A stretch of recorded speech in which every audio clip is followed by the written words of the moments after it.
Bonjour à tous et bienvenue sur ma chaîne YouTube. Aujourd'hui, j'ai décidé de vous présenter un nouveau format de vidéo. N'hésitez pas à me donner votre avis en commentaire.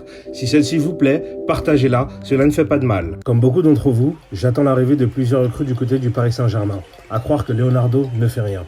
Je vous propose donc un mercato raisonnable dans l'optique d'aller remporter cette Ligue des Champions.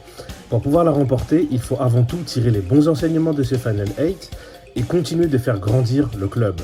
5 renforts sont donc nécessaires. Sans grande surprise, je commence par le poste prioritaire, un latéral droit. Ricardo Pereira, latéral droit portugais de 26 ans, évoluant du côté de Leicester.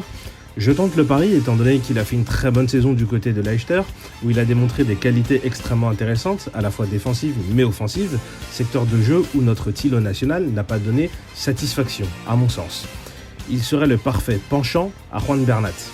Compte tenu de sa blessure et potentiellement d'un doute sur son physique, je le prends en prêt avec option d'achat.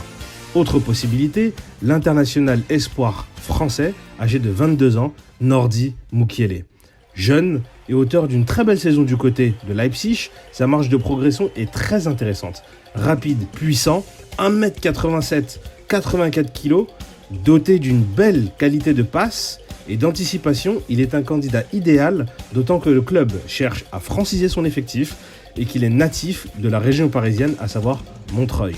Son prix est estimé à environ 20 millions d'euros. Depuis le départ de Thiago Motta et l'avortement de l'arrivée de Fabinho, il manque cruellement une sentinelle au milieu de terrain. Tourelle a tenté de pallier cette grosse absence en repositionnant Marquinhos avec le succès qu'on lui connaît. Je fais donc le choix d'un milieu de terrain athlétique et grand de taille, ce qui a cruellement fait défaut lors des précédentes campagnes européennes. Très peu connu dans l'Hexagone, j'opterais pour l'international suisse du Borussia Mönchengladbach, Denis Zakaria. Très imposant, il mesure 1m89 pour 80 kg et il allie à la fois puissance et technique, un très gros abattage au milieu de terrain, une bonne qualité de passe à la première relance et n'hésite pas à faire preuve d'agressivité quand cela est nécessaire. Capable aussi de se projeter vers l'avant, celui-ci n'hésite pas à tenter sa chance de loin. Milieu de terrain physique et relativement propre.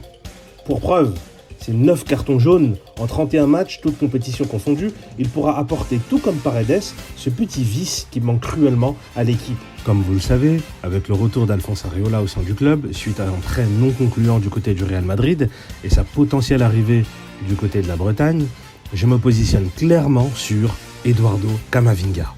Comment passer à côté de ce jeune prodige? Milieu de terrain polyvalent, Eduardo Camavinga évolue notamment au poste de relayeur, mais il est aussi capable de jouer dans un registre beaucoup plus défensif ou de tirer au but avec des qualités techniques et une vivacité qui ont permis son arrivée très précoce dans le football professionnel et international.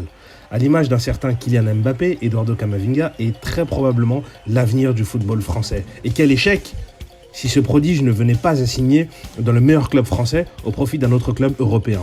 Sa possible association avec Marco Verratti pourrait faire des étincelles et rendre fou de nombreux milieux de terrain.